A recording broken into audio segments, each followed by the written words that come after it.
वालेकुम dear student, welcome to my channel easy math Ghulam Mustafa. एक नई वीडियो और नए टॉपिक के साथ आप लोगों के सामने हाजिर हूँ। आज हम लोग चैप्टर नंबर 12 की एक्सरसाइज रिव्यू करेंगे। हम लोगों ने लास्ट वीडियो में चैप्टर नंबर 12 के 2 थ्योरम्स किए थे, क्योंकि स्मार्ट सिलेबस में आप लोगों की ओनली 2 थ्योरम्स और रिव्यू एक्सरसाइज के 2 क्वेश्चंस हैं। तो वीडियो को स्टार्ट करने से पहले जो मेरे चैनल पर न्यू कमर है वो मेरे चैनल को सब्सक्राइब कर दें और बेल आइकन को प्रेस कर दें ताकि उनको मेरी नई आने वाली वीडियोस मिलती रहें। वीडियो से पहले हमें क्वेश्चन नंबर 4 कहा गया है, हमें स्टेटमेंट और ये डायग्राम गिवन होगी। स्टेटमेंट को पढ़ते हैं, क्या है। If the given triangle ABC, हमें एक ट्राइंगल ऑलरेडी दे दी गई है जिसका नाम एबीसी है।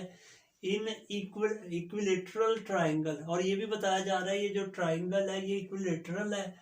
और नेक्स्ट हमें बताया जा रहा है and A D is bisector of angle A, जो ए एंगल है वो बाइसेक्ट कर रहा है इसको।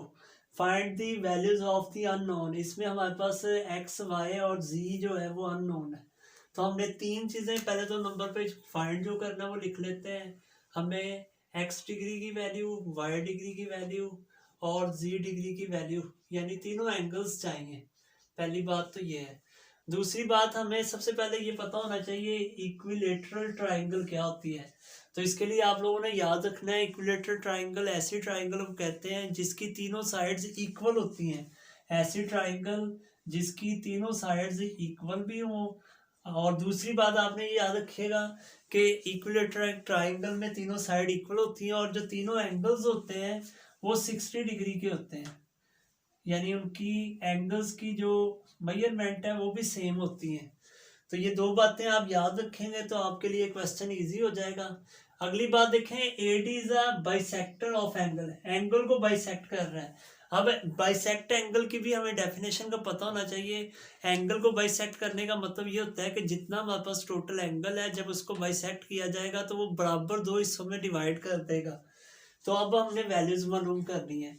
अच्छा, पहले नंबर पे तो हम कह देते हैं इस क्वेश्चन में, क्योंकि हमें कहा गया है इक्विलेटरल ट्राइंगल है, हमें कह देते हैं गिवन इक्विलेटरल ट्राइंगल।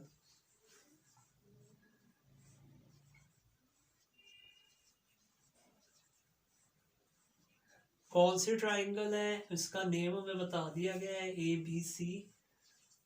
और अगर ये इक्विलेटरल ट्राइंगल है तो इसकी एक तो तीनों साइड्स इक्वल हैं, लेकिन हमें यहाँ साइड की जरूरत नहीं है, एंगल्स की है।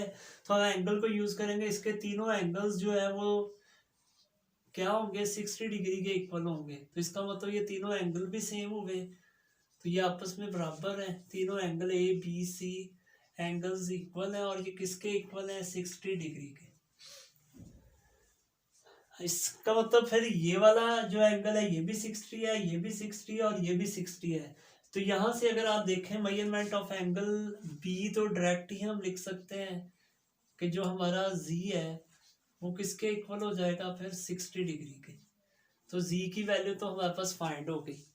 अब हमें दूसरी बात ये कही गई है क्वेश्चन में कि जो ए डी है, आप यहाँ पे लिख सकते हैं कि जो ए डी है वो क्या है, इज बाइसेक्टर है ऑफ एंगल ए का। अगर वो एंगल ए का बाइसेक्टर है तो बाइसेक्टर एंगल का क्या होता है, जो उसको 2 बराबर हिस्सों में तकसीम करता है। टोटल ये एंगल क्या था हमारे पास, मेजरमेंट ऑफ एंगल ए जो है वो 60 डिग्री के इक्वल है। तो जब ए डी की वजह से वो बाइसेक्ट होगा तो ये हाफ हाफ हो जाएगा। तो इसका मतलब यहाँ पर हम कह सकते हैं कि जो एक्स डिग्री और वाई डिग्री वो हमारे पास 30 डिग्री के इक्वल आ जाएगी। तो इस तरह हमारे पास एक्स और वाई की डिग्री की वैल्यूज भी आ जाएंगी। इसको हमें यूज करने की जरूरत नहीं है, क्योंकि यहीं से हमें ये तीनों वैल्यूज एक्स वाई और जी डिग्रीज की वैल्यूज मिल गई हैं। तो हमारा यही आंसर होगा। क्वेश्चन नंबर 5 में कहा जा रहा है in the given concurrent triangles L M O and L N O find the unknown x and M. हमें एक ट्राइंगल दे दी गई है एल एम एन। अब सबसे पहले तो हमने ये देखना है कि हमें पहले तो वैल्यूज किसकी फाइंड करनी है, एक्स की और एम की। ये 2 चीजें हमने फाइंड करनी है। अब हमें गिवन में देखें एक लफ्ज कह दिया गया है कॉन्करेंट ट्राइंगल्स।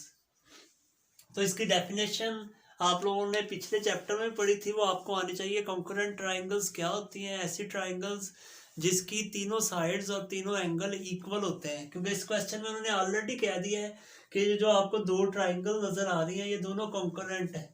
तो इससे हम इसी डेफिनेशन को यूज करते हुए ये दोनों चीजें फाइंड कर सकते हैं। तो हम लिखेंगे कि हमें ये बात गिवन है कि जो हमारी LMO जो है ट्राइंगल, वो कॉन्करेंट है ट्राइंगल LNO पे। तो इसकी तीनों साइड्स और तीनों एंगल इक्वल होंगे। आप देखें, हमने M फाइंड करना है, तो इसकी ये बेस है इस ट्राइंगल की और ये भी इसकी बेस है, तो ये दोनों इक्वल होंगी, यानी ये वाली साइड इस साइड के इक्वल होगी। हम लिख सकते हैं फिर MO जो है वो इक्वल होगा NO के,